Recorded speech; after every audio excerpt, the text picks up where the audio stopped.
As the unrest among Russia's restless youth intensifies, Putin battles the Dutch disease, an economic curse that's crippling his nation's future. Can you feel the chill of St. Petersburg's winds whipping through the crowded square? The scent of damp cobblestones and the rhythmic thud of stomping feet echo defiance. Young voices rise, chanting lyrics that mock the Kremlin's iron grip. Swan Lake, once a soothing distraction during Soviet turmoil, now symbolizes upheaval. The Telegraph's report ignites alarm. Hundreds of youths, unafraid, gather to overthrow a regime that's rotting from within.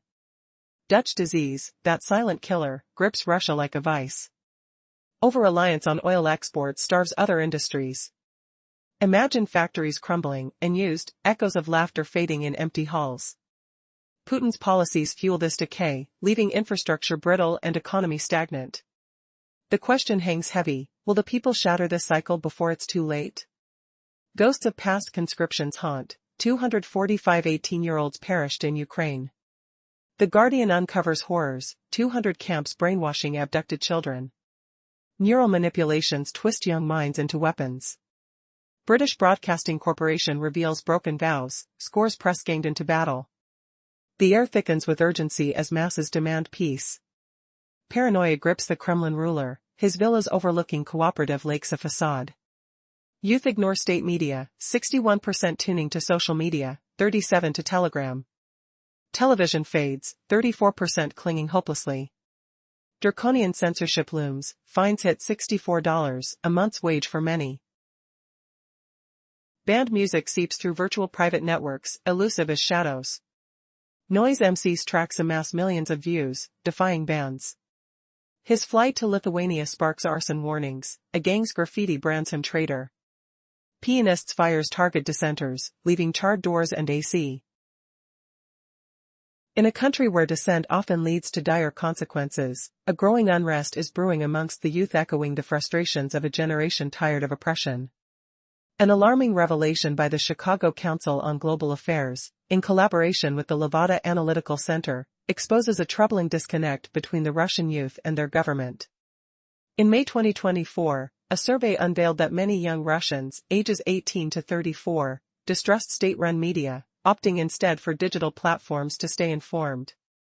Shockingly, over 61% rely on social media for news, while only a mere 34% still flick on the television for updates. This preference for social media comes as a harbinger of trouble for President Vladimir Putin. His grip on the narrative is loosening, and he knows it. Young people are increasingly turning away from the propaganda that has shaped Russian minds for decades. In response, the Kremlin has intensified its oppressive tactics. The looming question, however, is, how far will Putin go to silence the voices of dissent? To compound matters, he's deploying young Russians, seemingly indifferent to their unrest, to fight on the front lines. This desperate act further exacerbates anti-war sentiment among the youth, making it evident that cracks are appearing in the facade of Putin's control. The paradox is striking: while he attempts to reinforce his authority, he only fuels the flames of opposition. Amidst the chaos, the Dutch disease, a malady affecting Russia's economy, symbolizes a deeper struggle within the nation. Will Putin's paranoia ultimately drive him towards a catastrophic miscalculation? The answer hides in the growing determination of those in St. Petersburg, as they roar their defiance through song, sending a chilling message to the Kremlin: they will no longer be silenced. In a powerful display of defiance, young Russians in St. Petersburg unleashed their frustrations through song, taking aim at a figure they see as a long-standing threat. The lyrics echoed through the streets, asking, "Where have you been for 8 years, you ruthless monsters?" The crowd demanded to experience the beauty of ballet, insisting that the swans in Swan Lake should take center stage. This anthem, known as Cooperative Swan Lake, was penned by the courageous artist Noise MC, whose real name is Ivan Alexeyev. This song has transcended mere entertainment to become a rallying cry for the young and progressive in Russia. These are the very individuals whom President Putin desperately seeks to enlist for his military endeavors in Ukraine.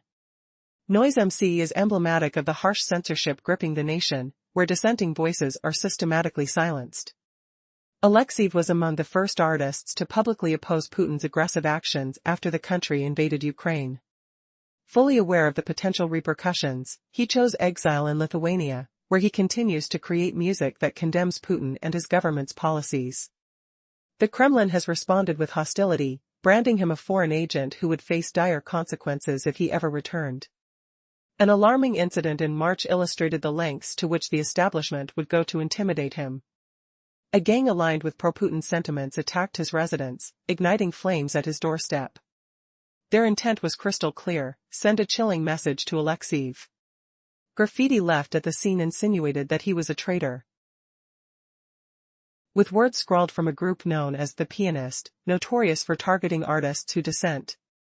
Weeks later, the atmosphere in St. Petersburg was charged as citizens gathered to voice their grievances. Would the echo of their song break through the Kremlin's iron grip, or would it fall into the void of oppression? The desire for change lingered in the air, palpable and electric.